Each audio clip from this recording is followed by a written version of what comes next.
Olá, pessoal, tudo bem? Eu sou Estevão Secato e começa agora mais um episódio do Virando a Mesa, hoje com Humberto Ogata.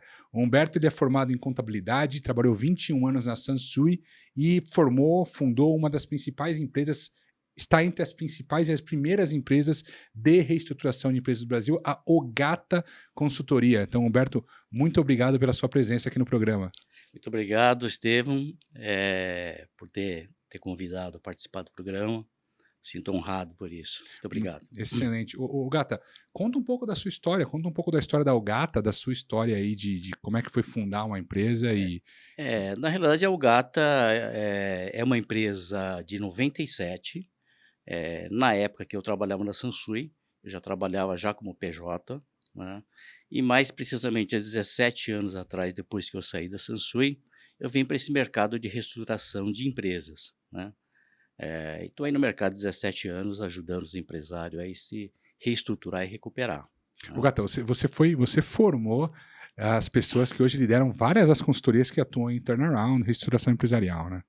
Isso é realmente um motivo de orgulho também, Secato. Saber que a gente deixou um legado, formando gente. Tem consultores que hoje estão no mercado, concorrendo conosco, mas não consideram como concorrente. Eu acho que eles aprenderam dentro da Algata, evoluíram, cresceram, passaram por grandes consultorias, né, as Big Four, né, levaram, na verdade, essa metodologia da Algata para dentro das Big Four. Isso realmente é um motivo de orgulho, Sim. para mim, né. Hoje a Algata, ela se reestruturou também, está menor, mas a gente atua hoje sem concorrer com uma Big Four, né. Estou aí no meio das pequenas e médias empresas, né. O Gata, e como é que essa conta um pouco essa metodologia que vocês criaram. Na realidade, assim, essa metodologia que nós criamos, na época ainda dos consultores do time que nós tínhamos, logicamente eles eram muito bons também em decifrar, em traduzir aquilo que eu passava de mensagem, né. E, logicamente, aliado a já à prática, né, porque não é só teoria, é teoria aliado à prática, né. Porque você falar o que fazer, aparentemente é muito fácil. O como fazer, quando fazer, em que tempo fazer, que é o X da questão. Então, esses consultores que estão no mercado me ajudaram a elaborar essa metodologia, né. E que a gente fala, principalmente no momento de crise dos empresários, a gente criou, a metodologia do crescimento acelerado, né. E a gestão de crise, estabilização do caixa, a reestruturação operacional e principalmente a gestão estratégica de custos e margem, né. Porque o rumo da empresa se traça exatamente por aí, né. É mais ou menos por aí que a gente faz. E como é que funciona essa questão do custos e margens? Porque quem está vendo a gente aqui tem de tudo, né, assim, É. todos os tipos de público. Então tem empresário, tem empreendedor, tem Uhum, pessoas que trabalham com empresas uhum. também, né, muita gente não conhece isso, né, Tá. como é que funciona? Na realidade, assim, tudo porque, normalmente numa prospecção de clientes, talvez uma das primeiras coisas que eu pergunto é: "Quanto que você tem de pedidos em carteira?", né. E aí tem gente que fala: "Não, olha, eu tenho aqui X milhões de pedidos em carteira.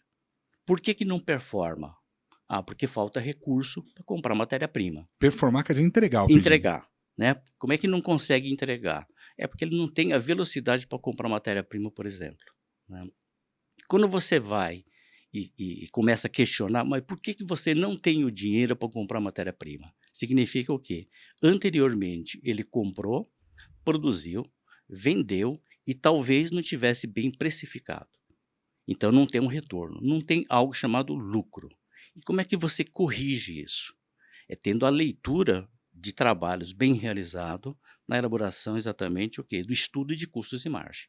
Se você não tiver isso dentro da empresa, você não sabe desculpa, se você está de fato colocando o teu produto produzido ao preço, adequado ou não. Muitas vezes você está produzindo só por produzir. Então, Quando a gente fala nesse estudo de custos de margem ou do controle de custos de margem, nós estamos falando desde o início do processo de fabricação, né? Em que tempo que eu fabrico determinado produto, quantas homem-hora eu utilizo, quantas hora máquina eu utilizo, o que que eu tenho de refúgio dentro da minha Você fábrica. vai nesse nível de detalhe. Ah, sim, tem que ir, né? E aí, com isso, logicamente, eu preciso ter exatamente a ficha técnica muito bem elaborado e o quê? Atualizado constantemente. Porque é comum a gente chegar dentro da empresa e você tem ficha técnica? Lógico que eu tenho. Deixa eu ver. Aí você vai ver, ele atualizou há 3, 4 anos atrás. Não, ficha técnica errada e às vezes com premissa de É. rateio erradas, né? Então, é comum a gente chegar dentro da indústria e você fazer todo um estudo, inclusive de cronoanálise, bateção de tempo mesmo. Cronoanálise, você vê quanto tempo demora. Processo a processo de fabricação, né? E aí você, logicamente, consegue dimensionar, inclusive, a própria fábrica, até de número de pessoas, quantas pessoas está utilizando, né? Aí é uma mistura de ferramentas que você vai aplicando. Você introduz aqui, por exemplo, um Lean, né, um Kaizen, né? Vai no Kanban, né, controle de estoque, etc. Porque tudo é custo, tudo é dinheiro, né? O dinheiro perdido, o problema é o custo invisível, que muitas vezes você não consegue enxergar qual é o custo invisível, né? Logicamente, tem todo um controle no conceito de produtividade, né? Nós somos uma consultoria um pouco diferente, a gente não atua só na área financeira, né? E quando eu falo exatamente no custos de margem, é que vai te dar o direcionamento. E isso muitas vezes é controlado pela própria controladoria, né? Porque para mim, a empresa é o quê? Se tiver um departamento de controladoria que consegue agregar todas as informações, desde vendas, compras, produção, financeiro, né, e a própria contabilidade, você consegue mapear todas as oportunidades de melhoria que você vai ter, né, que você pode implementar, tá? Então é por isso que a gente foca bastante no custo de margem, com atualização.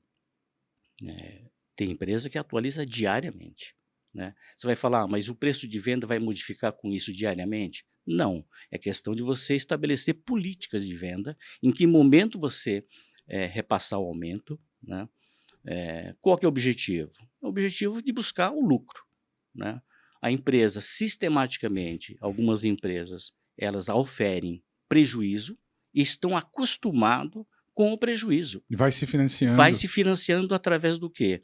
Através de fornecedores, através de fundos, capitais de giro, de banco, vão tomando o dinheiro e vão cobrindo, na verdade, o prejuízo, né?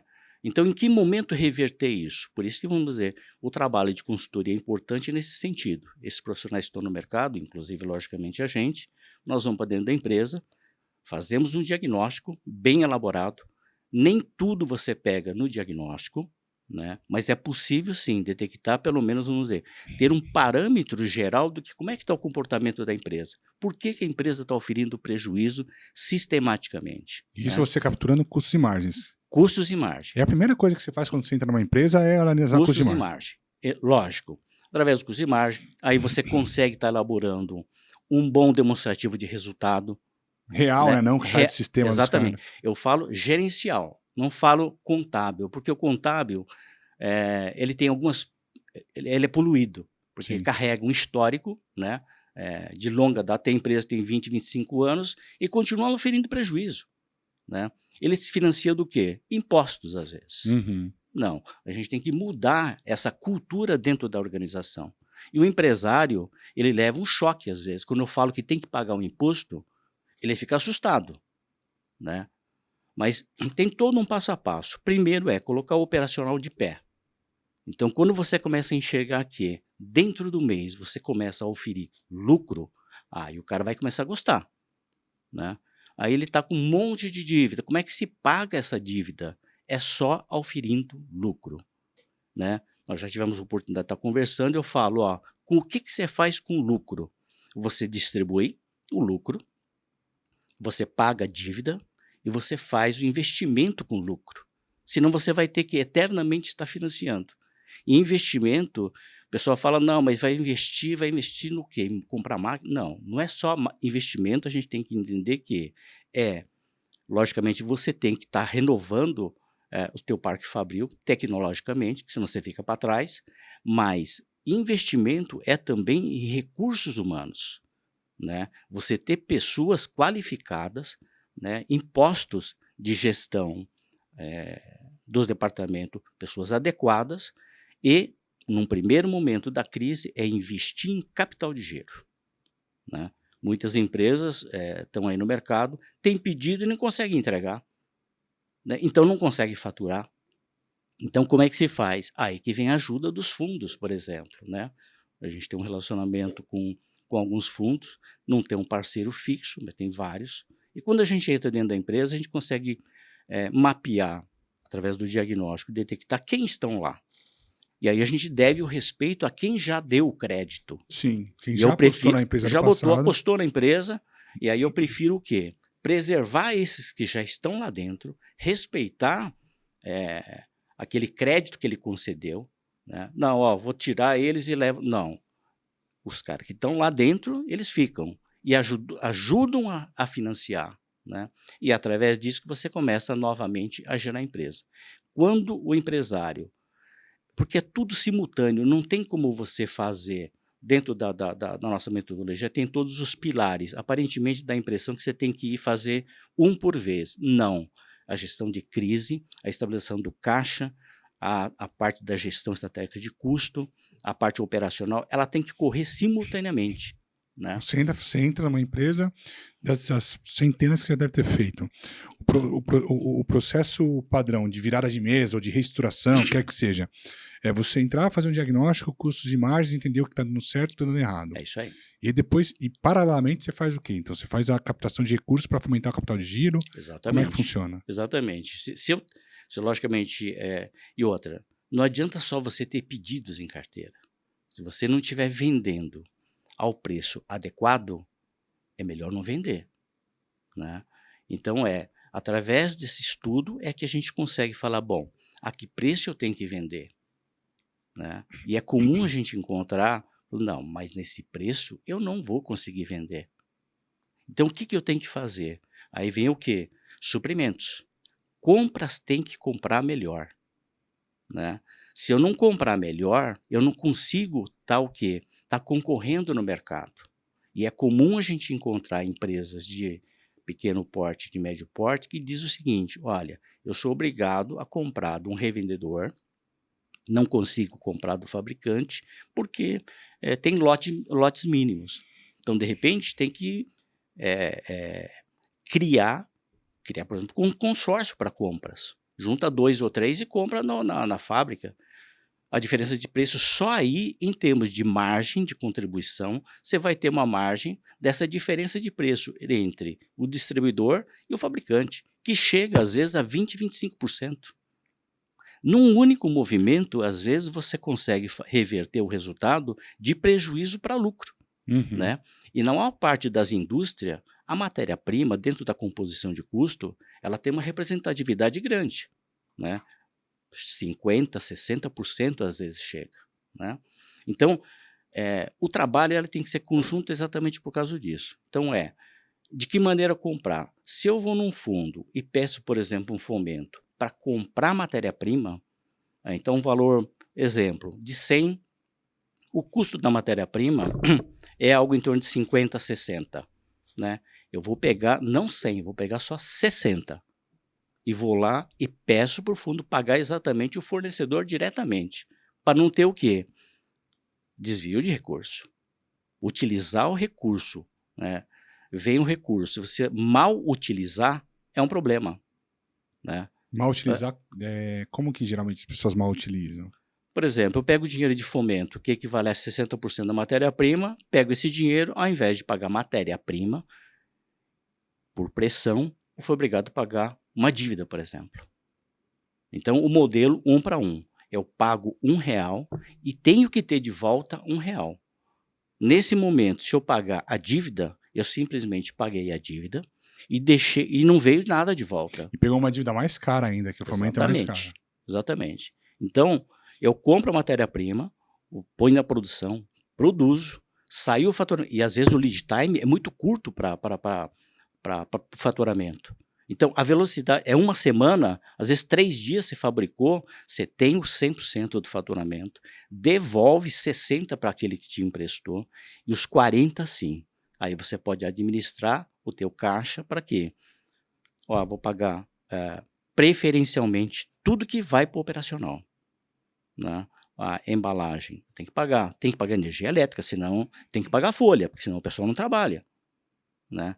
Então, se você tiver disciplina nesse sentido, a empresa pode eventualmente no futuro sair da crise. Mas eu tenho que ter disciplina para isso, né? Outra vez, se eu quero o lucro, eu tenho que saber comprar bem, saber planejar e produzir bem, saber vender bem e controlar bem. Nada disso funciona se eu não tiver controles, né? O demonstrativo de fluxo de caixa, DRE e balanço para ver toda a movimentação da conta do passivo, como é que ela está se dando. E aí né? você vai direto na conta corrente buscar as informações. Como é que Conta corrente. Você fala em termos de banco? bancos e Tudo. informações da empresa... Tudo. Né? Então, quando você entra dentro de uma empresa, de pequeno porte principalmente, é comum o empresário estar, eu diria, misturando um pouco o que é da pessoa física com a jurídica. Então, isso no começo a gente já separa, ou pede pelo menos para separar. Dá para fazer esses movimentos de uma forma abrupta? Às vezes não, você tem que estar respeitando o empresário, porque o empresário quando chega na gente, ele já está acabado, muitas Esse é um dos vezes. problemas. A pessoa só né? busca ajuda quando ela já está numa crise severa. Né? E aí o que acontece? Eu costumo dizer o seguinte, você tem que acolher, na verdade, esses empresários.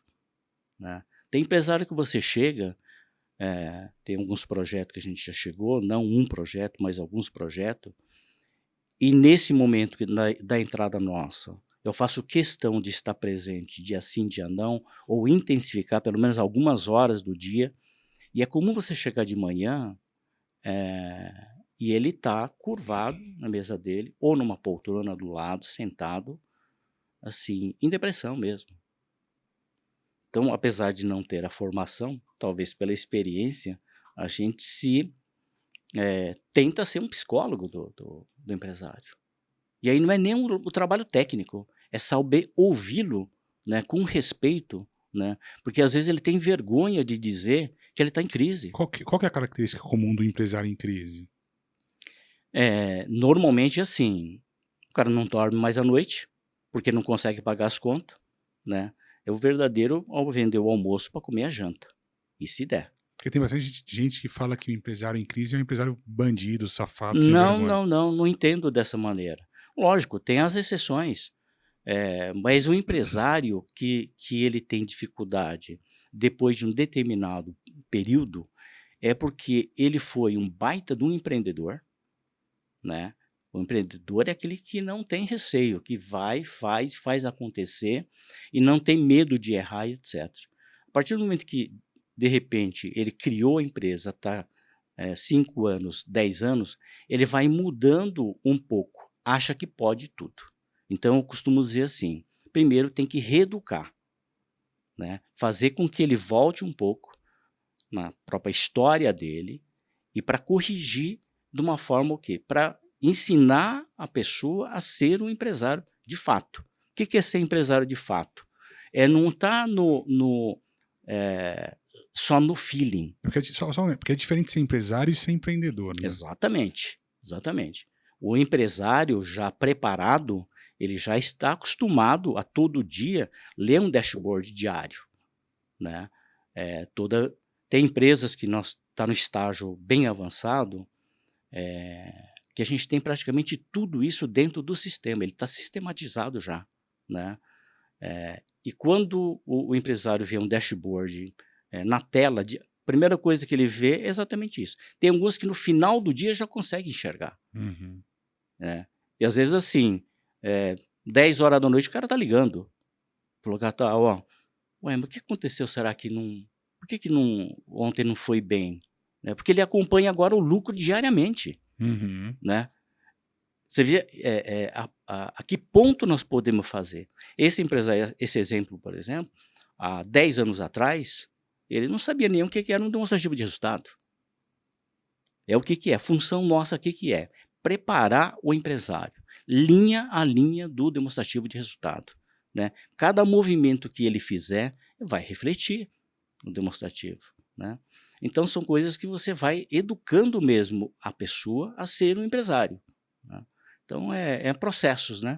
E essa educação, você envolve também a quebra da resistência dele, né? Porque ele está Exato. acostumado ali a fazer aquilo. Eu sou o Então, dono, eu mando, eu entendo, eu sei. esse é um negócio que, na verdade, é assim, se você não estiver junto do empresário, não cativá-lo e não ter o respeito dele para começar, né, ele tem que ter o respeito por você e tem que estar confiando em você. E ele vai ouvindo cada vez mais, né? Esse empresário, por exemplo, que a gente está lá há 10 anos, o pessoal tem um domínio total, às vezes sabe mais que a gente, de tanto que ele estuda, né? Tem alguns que até compraram o teu livro e me questionam: "Pô, por que você não faz igual o Secato?" Falei: "Não, mas é que esse aí é catedrático, professor." Na prática não Falei: funciona, né? Então, é sempre que eu digo, uma coisa é a prática, uma coisa é a teoria, outra coisa é quando você coloca em prática. Não existe 2 projetos iguais, Exato. não existe. A gente tem a metodologia, mas para servir de guia, né, para os nossos consultores trabalharem dentro da metodologia, né. Funciona sempre? Não, porque a gente trabalha com gente, É. né, você tem perfis de Eu gente, brinco que a gente né. tinha muito falar, putz, vamos melhorar a receita em tanto, vamos melhorar o custo em tanto, vamos melhorar a produtividade em tanto. Só que no chão de fábrica tem um líder informal ali, um cara que está há 30 anos na empresa, que fala Exato, simplesmente, eu não vou fazer. E não exato, faz. Então o exato, processo é muito mais humano exato, de exatamente. convencimento das pessoas do porquê que ela tem que fazer aquilo, do que simplesmente uma imposição ali ou um dashboard na diretoria. Tipo, você tem que fazer o to-do list. Eu brinco muito com o to-do list, né? Tem a lista de atividades. É isso aí. A pessoa não faz. Então, mas o Cicato é assim, eu acho que quando o empresário, vamos falar de empresa de médio porte, que ele é empresário, mas ele tem os gestores em cada departamento. Quando o empresário, junto conosco, ele consegue transmitir para esses gestores o que tem que ser feito, ele vai sair da zona de conforto. Ele vai ajudar, na verdade, a fazer toda essa disseminação, ele vai ser um agente multiplicador E ele dentro vai da fazer organização. parte E da vai fazer. solução, né? Ontem eu cheguei numa empresa, estava demorando um pouco para sair o resultado, e eles me chamaram, semanalmente eu estou lá, falou: "Não, hoje nós vamos falar", o empresário falando para mim, "quais são as ações que nós tomamos para reverter a tinta que nós levamos no mês passado." Ao invés de eu estar falando para ele é que já me falou o que ele vai fazer, e não é simplesmente no achismo. Ele já me trouxe, tudo detalhado, na planilha já, né, eh, ó, custo variável, eu vou reduzir em 3%. Onde? É aqui, aqui e aqui. Quer dizer, não é só ter a redução no business plan, é sim Não, saber exatamente o que você vai atuar, né? Aonde você vai atuar. é o que a gente fala em termos de orçamento, você fala: "Ah, mas vamos fazer um budget." "Ah, tá bom, para o ano que vem", que esse é o momento agora, né, começa outubro, novembro. Aí de repente: "Mas como é que nós vamos fazer?" Falou: "Não, coloca aí, ó, a inflação deve dar aí 3%, 4%, ó, a Selic vai estar em 10%. Quer dizer, é chutômetro, Chutômetro. Repete o ano que vem, repete o ano não é, passado e reduz em 5% o custo, né. aumenta em 3% a receita e pronto. Isso vira Aí meta. é isso. Mas ontem o empresário falou: "Não, vou reduzir 3% aqui, 4% aqui." Infelizmente a gente vai ter que fazer, redimensionamos novamente a fábrica, e a gente percebeu que tem algumas posições que estão em excesso, né, dá para fazer, a cobertura, e reduzir um turno. Falei: "Oi?" E ele já trouxe, ele não esperou a gente apresentar. Ele é que, mas esse empresário, nós estamos há 1 ano e 3 meses nessa empresa. Ele agora é que dá a solução. Mas esse Ô, é o grande Gata, papel. Esse é o grande papel nossa, de vocês. Porque, pô, você chegar e falar assim, putz, eu treinei o empresário e agora ele sabe fazer, nossa. Eu tenho desmamou, meu né? sócio, que é o Daniel Barata. É um baita de um técnico de controladoria. Ele é que vai e faz, dá toda o treinamento, vamos dizer assim, para o próprio empresário. Eu, logicamente, atuo no macro, né? Que é a nossa função de estar olhando o macro. Mas alguém tem que fazer, tem que ajudar a fazer, né? Porque falar simplesmente é fácil. O duro é fazer, né? Treinar as E pessoas treinar também, as né? pessoas, corrigir, né? Aí, tá bom, numa outra empresa a gente estava falando de orçamento. Falei, bom, com base no que vocês estão fazendo o orçamento? Nós falamos que tem que ser assim, assim, assado. E treinamos gente para fazer. Falei, vamos começar por vendas. Como é que foi feito? Falei, não, aqui nós estamos colocando aqui um índice. Falei, não. Né? O que nós falamos lá no passado? Quais são os clientes inativos? Para quem nós deixamos de vender? E esse controle é feito mensalmente. Porque o pessoal tem mania, nós vamos buscar clientes novos, mas e os que nós temos já? Aqueles clientes recorrentes que gostam da gente, que fidelizou muitas É vezes. muito mais barato você cuidar Muito desse mais cliente. barato, né? Então, é fazer, na verdade, assim, a mudança de cultura tem que ocorrer. O gestor da área precisa compreender, entender que ele tem que fazer a diferença. Não é ser mandado pelo dono, não. É ele se prontificar. E quanto melhor ele tiver o desempenho dele, mais ele vai ser reconhecido e um dia pode chegar à diretoria, né? Mas é isso que eu percebo também. As pessoas só mudam de verdade quando elas compreendem por que mudar É isso. e os benefícios que vão ter na mudança. É isso. O benefício pode ser até o seguinte: olha, a empresa não vai estar aqui viva se você não mudar. O benefício é o medo de perder o emprego. É isso. Ou o benefício pode ser: olha, você vai ter uma promoção, você vai ter uma remuneração extra, você vai ter uma compensação. E, Gata, empresa em crise não dá muito, não tem muito espaço também para remunerar em dinheiro as pessoas, né? Então você tem que dar, outros tipos de incentivo, né? Ah, você vai aumentar a tua área de atuação, você vai virar diretor, vai ter promoção, por mais que você não tenha mais dinheiro, mas você tem mais cargo. Às vezes as pessoas se motivam por isso também, né? Com cuidado. Você vê, nós entramos numa empresa há 1 ano e meio atrás, e é assim, quando a empresa ela pode não ter todas as informações, mas ela tem um banco de dados rico, isso ajuda muito, né? Então entramos nessa empresa, não numa situação de crise, mas já de caixa apertado. E quando nós começamos a fazer as reuniões com gestores, o gestor sempre quer falar algo a mais, né? E às vezes o dono não está preparado para ouvir. Principalmente nesse caso, são 3 irmãos. Então, quando a gente fala em termos de gestão de crise, por incrível que pareça, a gente faz um trabalho também de estabilização desse lado emocional do sócio. Que às vezes os 3, quando a empresa está bem, está sobrando dinheiro, todo mundo recebe. Tá todo mundo feliz. Quando está faltando dinheiro, começa a faltar dinheiro, começa assim, um acusar o outro. Como são irmãos e tem intimidade, quando tem intimidade é um perigo, porque vão falando palavrão, troca de insulto, etc., como irmão mesmo, por ter essa intimidade. E, logicamente, às vezes pode chegar num momento ruim. Então, esse foi um trabalho que a gente desenvolveu, né? E quando nós falamos que eles teriam que fazer reunião periodicamente conosco, uma vez por semana pelo menos, o pessoal falou, mas fazer reunião para quê? Né? Então coloco os 3 e pergunto, quanto faturou o mês passado? 1 milhão e... Acho que 1,5 milhão. Quanto faturou o mês passado? Não, acho que era 1.700. E aí pergunto para o comercial, não, faturou 2. Né? E cada um está falando certo de uma forma, dentro do entendimento dele. O comercial está dizendo, não, eu vendi 2 milhões. Posso não ter entregue, mas eu vendi. Então, você fazer com que eles tenham uma única linha, único controle, falar sobre essas coisas, requer o quê? Tempo.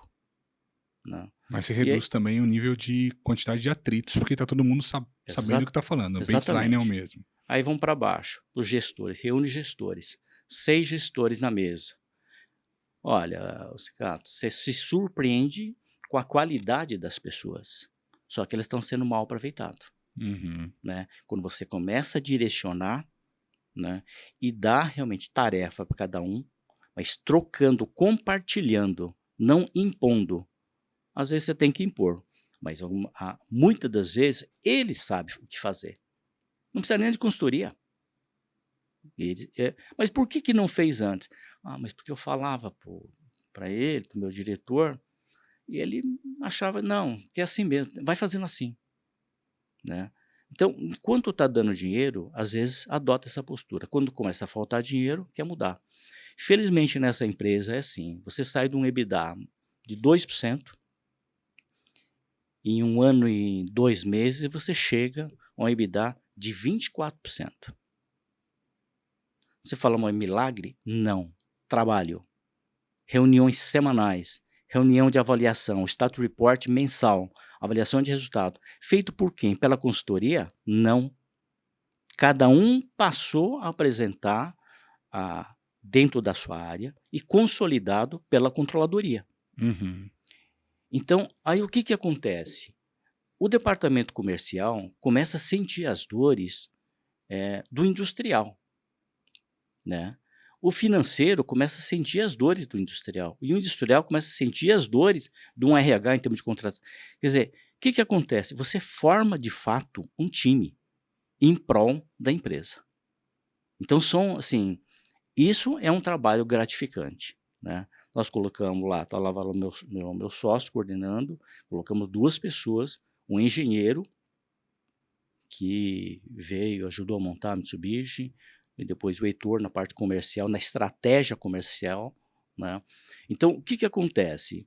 Eh, Nós formamos o nosso time, junto com o time deles e junto com o time cabeças, diretores. É porque não tem Aí como, você entra numa empresa com 2, 3 pessoas da consultoria, se for o caso, você tem, às vezes, empresa de 600, 700 funcionários e você é, as pessoas têm que trabalhar em conjunto. é isso aí. Então quando tem essa liga, acho que sai trabalhos fantásticos, né. É uma pena que durou muito pouco tempo, né, mesmo porque outro dia estava falando com o diretor financeiro, falou: "Gata, a gente continua fazendo tudo que vocês colocaram", né. E aí, Estevão, o dashboard é departamental e vem todo dia. Diariamente, você pega 8h30 da manhã, né, eh, s a gente sabe o que está acontecendo, né. Então você tem alguns gráficos, né, que você aponta e fala: "Bom, você tem a linha da margem de contribuição, né, você tem a linha do teu custo fixo, você tem a linha do faturamento, você sabe em que momento ela rompeu a barreira para começar a dar lucro". É um negócio fantástico, né. Isso, dá para fazer em empresas que estão relativamente melhor organizadas. Agora, você passar a ter, 23% a mais de EBITDA, é um negócio assim que, É, de é outro fantástico, fanta fantástico, o né. empresário feliz pra caramba. Muito feliz do que é possível estar fazendo, né. Então, essa é a caminhada nossa, E né. nesses anos de profissão, Gata, você tem notado uma mudança de perfil de empresário? Na verdade, assim, né, de empresário e de consultores também.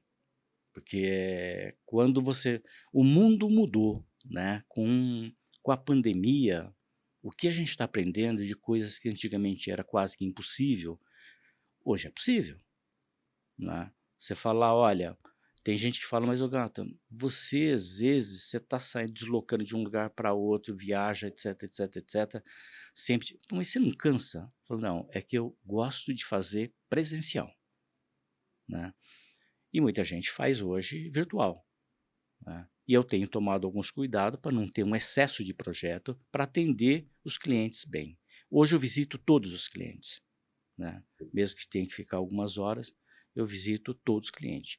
Mudança de comportamento esse ano principalmente. A gente teve aí, alguns fatos que ocorreram no nosso mercado, que mudou muito, fez esse mercado mudar muito, principalmente quando as grandes começam a ter problema, o reflexo disso para as empresas menores é desastroso, né. Então eu diria assim, São os elos mais fracos da cadeia. Porque, na verdade, o pequeno, o médio, ela fornece para essas grandes. A partir do momento que ela passou a ter problema, no começo do ano, que a gente teve um problema grande aí, com a grande, o reflexo disso, com o recuo do crédito bancário, ela vai o quê? Interferir para baixo na cadeia, né?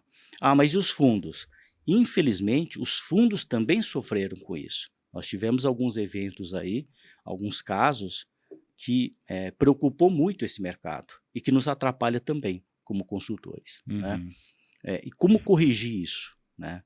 Não quero ser moralista aqui, não é isso, mas assim, os empresários passaram a ter um pouco mais de cuidado também. Eu percebo essas coisas. Nós estamos mudando de comportamento positivamente, né?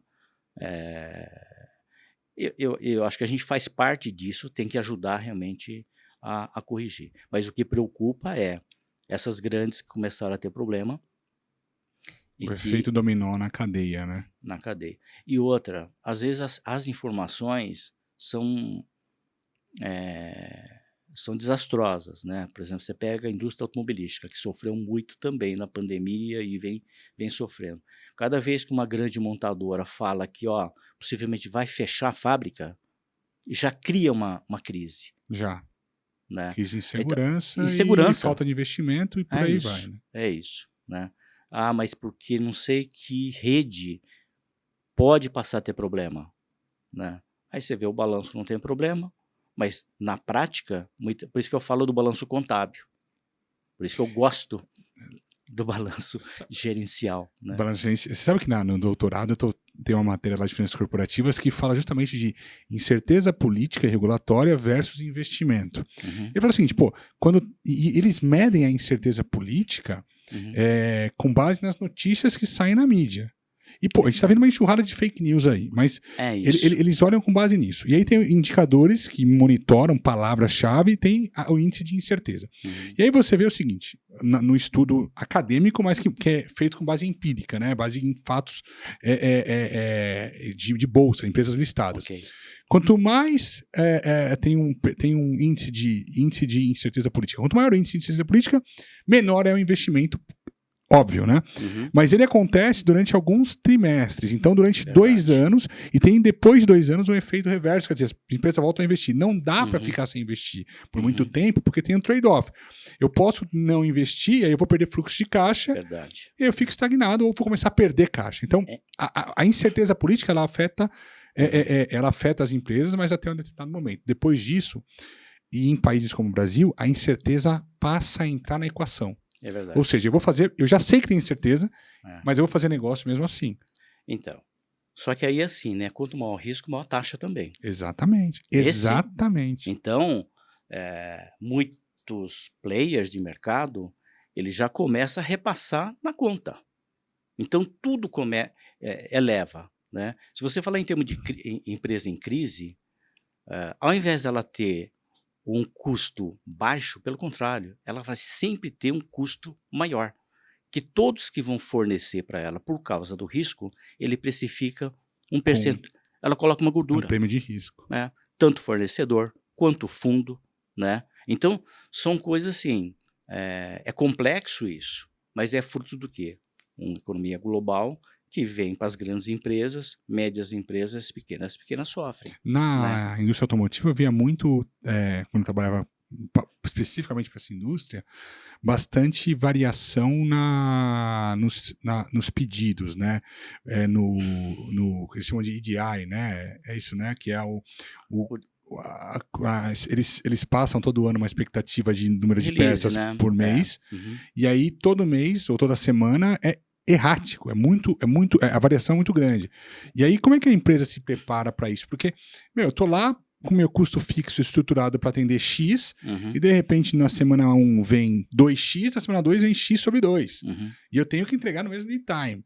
Porque a empresa está no just in time, e aí eu tenho um dia de estoque, como é que eu faço isso? Por isso que eu digo assim, tem mercado que a gente precisa tomar alguns cuidados na concentração para fornecimento em um determinado segmento, né? Então, numa das empresas, a gente dizia assim, ela depende 70% da indústria automobilística, Você tem que montar um plano para sair um pouco, você diversificar um pouco. Não tem como você trabalhar concentrado só na indústria automobilística, porque é clássico. Chega, vamos dizer, novembro, dezembro já começa a redução e vai até início de janeiro, para tomar, vamos dizer, um caminho melhor a partir de março mais ou menos. Você vai falar, mas como é que então as indústrias de menor porte se preparam? Difícil. Ah, mas você pode contratar mão de obra temporária? Quanto tempo? Né? Então, o custo, esse lado do custo fixo, precisa tomar cuidado exatamente nisso. Né? E às vezes não tem como. Por quê? A expectativa que você tinha de uma programação, porque a montadora ela te passa uma programação, um release anual, e depois vai, e de repente ela te manda uma informação que na semana que vem ela vai fechar o gate. E aí como é que faz?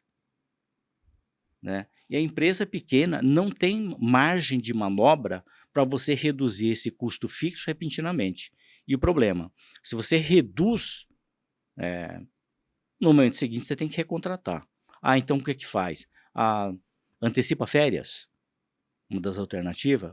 Ah, mas por quanto tempo? Ah, se for 10 dias, 15 dias, talvez dê. Tem que falar com o sindicato, etc. Tá bom, mas faz. Mas você não tem como você carregar um custo fixo eternamente. Né? Por isso que eu digo, não dá, que me perdoem as montadoras, porque eu fui um dos grandes prestadores de serviço dentro da montadora. Né? E esse debate a gente já tinha na época. Né? Lá na crise de 2008, nós ajudamos uma grande montadora a resolver alguns problemas nos fornecedores estratégicos, porque começou a parar a linha. Eu ajudei, eu posso falar porque assim, primeiro que já passou o período de NDA e depois que a empresa já até foi embora do Brasil, que é a Ford. Eu ajudei a Ford durante 2 ou 3 anos quase para não parar a linha de produção dela. Ela era refém de um único fornecedor para cada peça. São 500 peças. Como é que você faz? Você tem um fornecedor por peça, você tem 500 peças no carro, você tem um lead time de 2, você tem um just in time, você tem um estoque de 2 dias, empresas familiares, muitas delas, com alto risco. Pô, o que acontece? A empresa familiar, e não é culpa dela, ela fica estrangulada na cadeia, não tem capacidade de reinvestimento, não tem capacidade de suportar esse capital de giro, ela vai chegar na Ford e vai falar, olha, eu preciso de dinheiro. Eu preciso de reprecificação, senão eu vou parar a linha. E a linha parada custa $300 mil por dia. Esse é o ponto. Né? Essa montadora que a gente, na época, ajudou bastante, nós tínhamos uma pessoa que nos ajudou muito a compreender e também a transmitir para os superiores. Né? Então, a grande verdade é que nós ajudamos vários fornecedores para exatamente beneficiar essa montadora. Beneficiar no sentido de manter a entrega regularizada. Né? E dentro dessa montadora, como a pessoa entendia, ela conseguia também entender que o breakdown que eles faziam lá, muitas vezes estava inadequado. Não existe um breakdown padrão do jeito que eles querem. Isso é utópico. Né? Cada empresa tem o seu custo. Não tem como. Por mais que ela faça N controles, inclusive de controles do meio circulante que a gente faz, que manda fazer diariamente, tem momento que você perde um pouco. Então, a capacidade de caixa reduz muito. Principalmente se você está fornecendo com uma margem muito estreita ou, às vezes, não tendo nem margem de contribuição operacional. Né? Tem empresário que dizia, não, mas eu preciso fornecer. Senão eu perco contrato, senão eu sou descredenciado. E aí você vai, trabalho de convencimento. Felizmente você encontra gente que entende e que, junto conosco, passaram a informar na cúpula, no vice-presidente, falou, olha, essas empresas vão quebrar. Não é uma única empresa. Então nós estamos dando um tiro no pé. Se não der um aumento, não é um aumento desejado, é aumento pelo menos para a pessoa, fornecedor, atingir o ponto de equilíbrio. E aí você vê, é um erro até estratégico do grande, ele é um risco estratégico de cadeia de suprimento, né? Porque ele está dependente ali daquelas empresas e ele é o maior prejudicado. Obviamente, o pequeno empresário ele vai se prejudicar, mas o grande ele vai ser muito mais prejudicado, porque ele não vai ter, ele não tendo um plano B ou C, e na montadora sabe que demora um ano e meio para homologar um novo fornecedor, ele vai fazer o quê? Ele vai parar de produzir? Ele vai parar de fabricar? Então vai custar muito mais caro para ele ter que ficar com esses aportes picados do que reestruturar a política de custo dele, de precificação, né? Para que ele sustente aqueles fornecedores. Eu via casos ali de que a solução era M&A. Ele tem que ser comprado. Porque na mão desse sujeito essa empresa não dá mais. Né? Então é isso. Mas é isso, a nossa vida diária é por aí, é ajudar os empresários a estar restabelecendo uma ordem, né? Ô Gata, fala uma coisa pra mim, a gente tem o tema virando a mesa, né? Da sua experiência de décadas, dicas para quem está nos ouvindo e que quer virar a mesa nas suas empresas, você tem algumas dicas? Primeira coisa é realmente o que eu sempre falo, é tomar conta do teu negócio. Se você não tiver presente, as coisas vão escapar da tua mão, como empresário. Né? Não é eu tenho a empresa, eles que fazem, e eu estou lá só para receber o meu dividendos, o meu prolabore. Não, ele tem que participar. Outra coisa é assim, não mistura a caixa. Não pode misturar a caixa. O faturamento não significa lucro. Né? E às vezes a empresa dobrou de tamanho, e o empresário acha que ele pode então dobrar o prolabore dele. É um equívoco. Né? Então, não misturar a caixa é uma coisa importante. Olhar para o teu estoque. Às vezes ele quer o dinheiro de fundo, de banco, etc., mas o dinheiro está na própria casa. Se ele olhar para o estoque dele, estoque obsoleto muitas vezes, tem uma empresa que a gente fez um trabalho que só com estoque formou o capital de giro para compra de matéria-prima. Né? Então são pontos que o empresário ele tem que estar olhando. E olhar para os números. Não pode deixar de olhar nos números. Diariamente, semanalmente, quinzenal, mensal, no mínimo. Perfeito. Tá bom? Tá bom, Gata. Obrigado, viu? Eu que agradeço, viu? Então, pessoal, finalizamos aqui mais um episódio do Virando a Mesa. Muito obrigado e nos vemos na próxima.